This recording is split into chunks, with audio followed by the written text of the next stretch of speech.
Assalamualaikum warahmatullahi wabarakatuh. Jumpa lagi dengan Star Club Statistik and Research Club.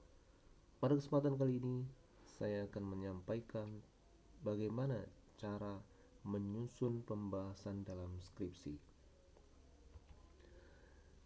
Dalam penyusunan pembahasan dalam skripsi, ada 3 komponen utama yang harus kita pegang, di mana masing-masing komponen nanti akan disajikan dalam satu paragraf. Paragraf 1 berisi tentang fakta, paragraf 2 berisi tentang teori, dan paragraf yang ketiga berisi tentang opini. Kalau kita singkat, FTO, fakta, teori, opini. Fakta merupakan hasil-hasil penelitian yang dilakukan oleh peneliti. Jadi kalau peneliti ingin mengetahui hubungan A dan B, maka hasil penelitiannya itu seperti apa. Apakah ada hubungan A dan B? Kemudian bagaimana A, bagaimana dengan B? Ya, jadi nanti ada yang mendukung, ya. Hasil penelitian yang saudara temukan kemudian didukung dengan indikator-indikator yang ada dalam hasil-hasil penelitian saudara. Kemudian yang ketiga adalah ditambah dengan hasil penelitian sebelumnya yang mendukung. Jadi dalam fakta ada hasil penelitian yang dilakukan oleh peneliti sendiri dan juga ada hasil penelitian yang dilakukan oleh peneliti-peneliti lain sebelumnya yang mirip dengan penelitian saudara yang mendukung atau yang sebaliknya. Kemudian yang kedua adalah teori. Di dalam teori, saudara menyajikan teori-teori yang mendasari pembahasan. Ya, jadi tentang A bagaimana, tentang B bagaimana. Dan yang ketiga adalah opini. Jadi pendapat saudara tentang hasil penelitian saudara itu bagaimana. Contoh, paragraf 1 fakta.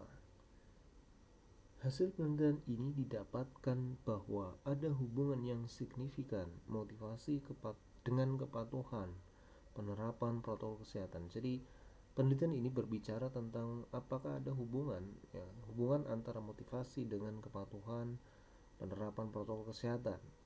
Nah, hasilnya ada hubungan, ya. Hasilnya ada hubungan. Nanti ini secara detail akan diperlihatkan, akan ditunjukkan di bagian hasil penelitian.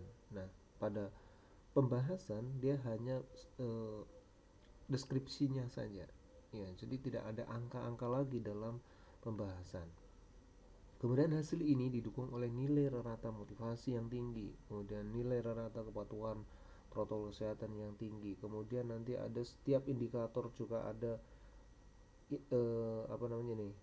Demikian juga dengan nilai rata motivasi yang tinggi didukung oleh hampir seluruh indikator yang memiliki nilai rata yang tinggi. Jadi dari masing-masing variabel bagaimana dengan indikatornya.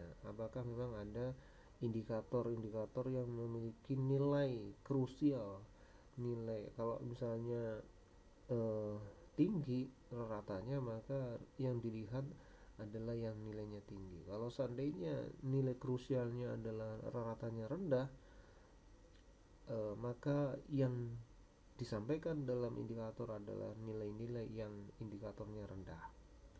Nah, bagaimana jika yang disajikan bukan dalam bentuk skala numerik tapi skala kategori? Jadi ya nanti hasil ini didukung oleh bukan rata tetapi sebagian besar atau mayoritas atau hampir seluruhnya begitu ya, kategori misalnya motivasi dalam kategori apa, ya. Kemudian juga demikian kepatuhan, misalnya sebagian besar atau hampir seluruhnya kepatuhan pada kategori apa. Jadi dia masuk menjadi kategori karena bukan skala numerik, ya. Jadi dalam kategori apa begitu ya, sebagian besar atau atau hampir seluruhnya begitu. Nah, kemudian didukung dengan masing-masing indikator tadi sama ya, indikatornya bagaimana, apakah dari masing-masing indikator itu ada nilai krusial yang memang mendukung dari masing-masing nilai atau masing-masing capaian variabel independen maupun dependennya ya. Kemudian berikutnya disusul dengan hasil penelitian sebelumnya, yaitu contoh misalnya penelitian sebelumnya juga menunjukkan bahwa ada hubungan yang signifikan motivasi dengan kepatuhan penggunaan alat pelindung diri ya. Penelitian lain yang dilakukan oleh Hanum dan lain sebagainya ya, dan seterusnya itu ya, menyebutkan juga ada hubungan motivasi dan kepatuhan minum obat. Demikian juga hasil penelitian oleh siapa ini ya, kemudian menunjukkan bahwa ada hubungan yang signifikan antara motivasi dan kepatuhan perawat ya.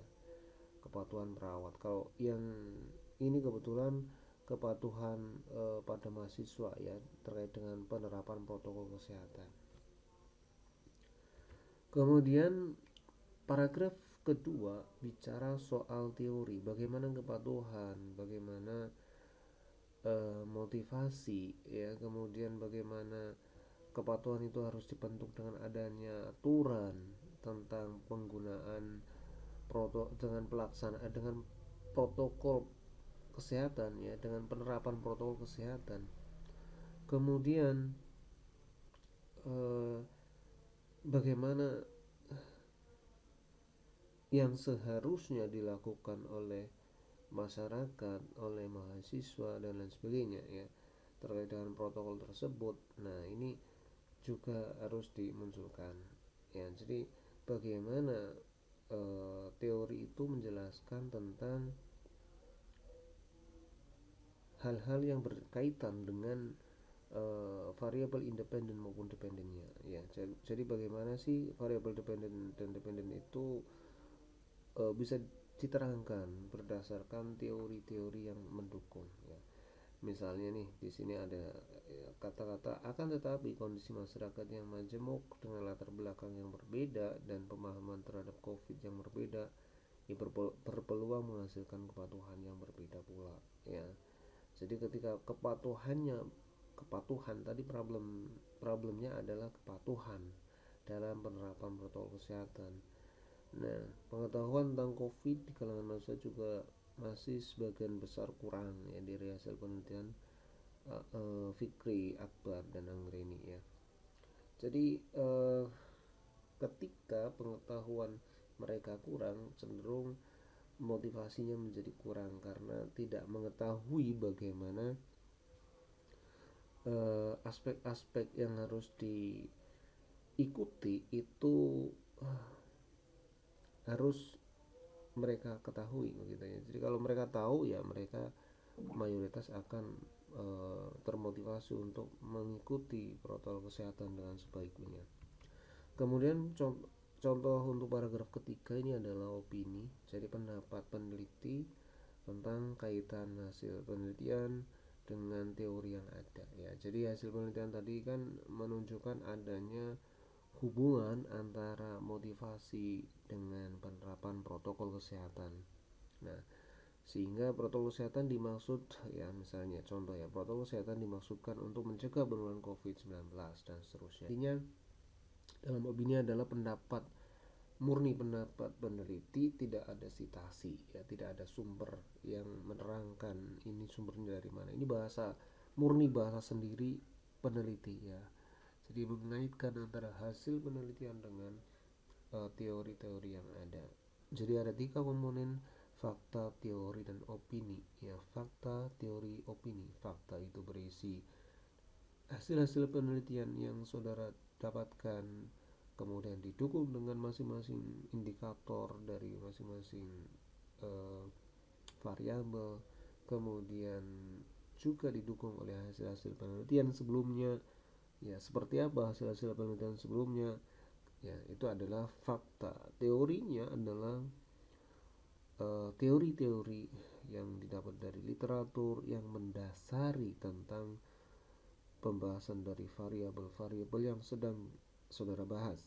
Dan opini merupakan pendapat peneliti tentang hasil-hasil penelitian yang didapat yang dikaitkan dengan teori